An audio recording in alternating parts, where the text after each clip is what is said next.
ఇక సైన్స్ పరిరక్షణకు ప్రజా ఉద్యమం కేరళ సీఎం పినరయి విజయన్ సైన్స్ సరికొత్త పోరాటానికి తెరలేపాలని పరిరక్షణకు పెద్ద ఎత్తున ప్రజా ఉద్యమం జరగాలని పక్షపాతాలు విద్వేషపూరిత ఆలోచనలు మూఢనమ్మకాలు ఆచారాలకు వ్యతిరేకంగా సరికొత్త పోరాటానికి తెరలేపాలని కేరళ ముఖ్యమంత్రి పినరయి విజయన్ పిలుపునిచ్చారు. తిరువనంతపురంలోని లైఫ్ సైన్స్ పార్క్లో గ్లోబల్ సైన్స్ ఫెస్టివల్ కేరళను ఆయన ప్రారంభించడం జరిగింది. మొత్తానికైతే మూఢనమ్మకాలకు సంబంధించిన విషయంలో వాటన్నిటిని నమ్మొద్దు. అసలు సైన్స్ అంటే ఏంటి అనే దానికి బీజేపీ వచ్చిన తర్వాత మొత్తం మారిపోయింది, అర్థమే మారిపోయింది. నిజానికి సైన్స్ పరిరక్షణకు సంబంధించిన విషయంలో ప్రజా ఉద్యమం చేయాలని ఆయన చెప్తా ఉన్నాడు. సైన్స్ను పరిరక్షించుకునేందుకు పోరాడేందుకు అవగాహన కల్పించేందుకు ప్రతి భారతీయ పౌరుడికి రాజ్యాంగం హక్కు కల్పించిందని ముఖ్యమంత్రి తెలిపారు. నిజమైన దేశభక్తులు ఆ బాధ్యత తీసుకోవాలని కోరారు. రాజ్యాంగంలోని ఆర్టికల్ 51 శాస్త్రీయ మేధస్సును అభివృద్ధి చేయాల్సిన అవసరాన్ని గురించి మాట్లాడుతుందని, ఆ రాజ్యాంగం ప్రకారం ప్రమాణ స్వీకారం చేసిన వారిలో కొందరు శాస్త్రీయ మేధస్సును నాశనం చేసి అహేతుక ప్రకటనలు చేస్తున్నారని విమర్శించారు. ఈ తరుణంలో కేరళ తన రాజ్యాంగ బాధ్యతలను చేపడుతుందని, అందుకు గ్లోబల్ సైన్స్ ఫెస్టివల్ మంచి ఉదాహరణ అని అన్నారు. కేరళలోని ప్రతి మూలన సైన్స్ ప్రచార వ్యవస్థలను అమలు చేయడం, వాటిని సాధారణ ప్రజలకు ఉపయోగపడే విధంగా అభివృద్ధి చేయడం రాష్ట్ర ప్రభుత్వ లక్ష్యమని తెలిపారు. కేరళ 36వ సైన్స్ కాంగ్రెస్కు సిద్ధమవుతున్న నేపథ్యంలో గ్లోబల్ సైన్స్ ఫెస్టివల్ నిర్వహిస్తున్నామని పేర్కొన్నారు. దేశంలో లౌకిక విలువలపై దాడి జరుగుతుందన్నారు. సమాజంలో మతోన్మాదాన్ని సృష్టించేందుకు రహస్య ప్రయత్నాలు జరుగుతున్నాయన్నారు. మతము, కులము, వర్గము, ప్రాంతము, భాష, సంస్కృతి పేరుతో మన ఐక్యతను నాశనం చేసే ప్రయత్నం జరుగుతుందని చెప్పారు.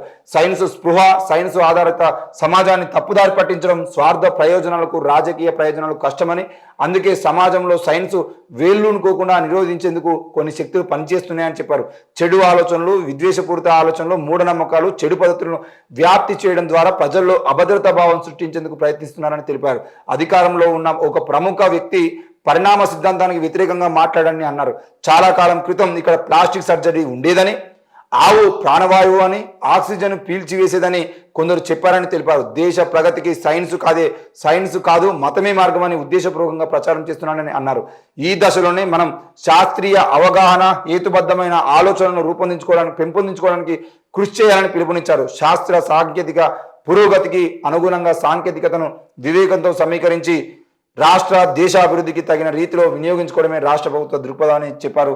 మొత్తానికైతే సైన్స్ పరిరక్షణకు సంబంధించిన విషయంలో సైన్స్ను రక్షించుకోవాల్సిన అవసరం ఉంది. మరి సైన్స్ను రక్షించుకోవాల్సినటువంటి అవసరం ఉన్నప్పుడు సైన్స్కు సంబంధించిన విషయంలో పాలన అంటే ప్రభుత్వంలో ఉన్నటువంటి వ్యక్తులు, కొంతమంది కేంద్ర ప్రభుత్వంలో ఉన్నటువంటి మంత్రులు కానీ మిగతా వాళ్ళందరూ కానీ ఈరోజు మాట్లాడుతున్న మాటలు చూసింటే నవ్వొస్తుంది. మరి నేషనల్ సైన్స్ కాంగ్రెస్, జాతీయ సైన్స్ కాంగ్రెస్ సంబంధించినటువంటి సమావేశాల్లో కూడా అక్కడికి వచ్చినటువంటి రాజకీయ నాయకులు మేధావుల్లాగా, వాళ్ళే సైంటిస్టులాగా మాట్లాడుతూ ఈ దేశంలో ఎప్పటి నుండో శస్త్రచికిత్స ఉంది, ఎప్పటి నుండో అంటే వాళ్ళు ఏమంటారు అంటే వినాయకుడికి సంబంధించిన విషయంలో వినాయకుడు తల తీసేసి అంటే మళ్ళీ తలబెట్టినటువంటి ఘనత మన వేదాల్లో ఉంది అనిపేసి మాట్లాడడం జరిగింది.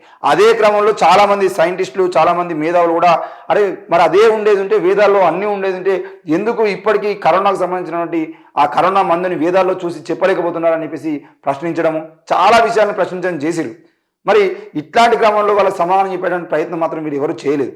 ఈరోజు నేషనల్ సైన్స్ ఆవుకు సంబంధించిన విషయంలో ఆవు కార్బన్ డైఆక్సైడ్ పీల్చుకొని ఆక్సిజన్ వదులుతుంది, లేదంటే ఆక్సిజన్ పీల్చుకొని ఆక్సిజన్ వదిలేటువంటి జంతువు ఆవు మాత్రమే అని చెప్పేసి, ఆవు ప్రతి ఇంట్లో ఉండేది ఉంటే బాగుంటుందని చెప్పేసి, ఆవు పేడ తింటే మంచిదని చెప్పేసి, ఆవు మూత్రం తాగితే మంచిదని చెప్పేసి, ఇట్లా మొత్తం ఏది చూసినా కూడా అసలు నేషనల్ సైన్స్ కాంగ్రెస్ సంబంధించిన విషయంలో సైన్స్ను పక్కన పెట్టి మూఢనమ్మకాలను ప్రమోట్ చేసే ప్రయత్నం చాలా రోజులుగా ముఖ్యంగా బీజేపీ అధికారంలోకి వచ్చిన తర్వాత జరుగుతుందని చెప్పేసి ఇండైరెక్ట్గా పినరయి గారు మొత్తానికి అయితే అక్కడ మాట్లాడడం జరిగింది. మరి కేరళ ముఖ్యమంత్రిగా ఉన్నటువంటి వ్యక్తి ఈరోజు పినరయి విజయన్ గారు ఎందుకు ఈరోజు సైన్స్కి సంబంధించిన విషయంలో అంత దారుణంగా అంటే వాళ్ళందరూ దారుణాలు చేస్తూ ఉన్నా కూడా ప్రభుత్వాలు పట్టించుకోకుండా ఎందుకు సైన్స్ మీద ఇంత తొక్కి పెడుతున్నాయనే విషయాన్ని అందరికీ క్లారిటీ ఇచ్చే విధంగా మాట్లాడడం జరిగింది. ఎప్పుడైతే బీజేపీ అధికారంలోకి వచ్చిందో అప్పటి నుండి సైన్స్ మీద వాళ్ళు చేస్తున్నటువంటి అంటే సైన్స్ మీద కావాలని చేస్తున్నటువంటి దుష్ప్రచారం ఏదైతే ఉందో, కావాలని సైన్స్ను తక్కువ చేసి మాట్లాడే ప్రయత్నం ఏదైతే చేస్తున్నారో అదంతా కేవలం కులము, మతము, వర్గం కోసం చేస్తుందే. మరి దాన్ని ప్రజలు ఆలోచించాలి, ప్రజలు అర్థం చేసుకోవాల్సిన అవసరం ఉందైతే ఆయన చెప్తా ఉన్నాడు.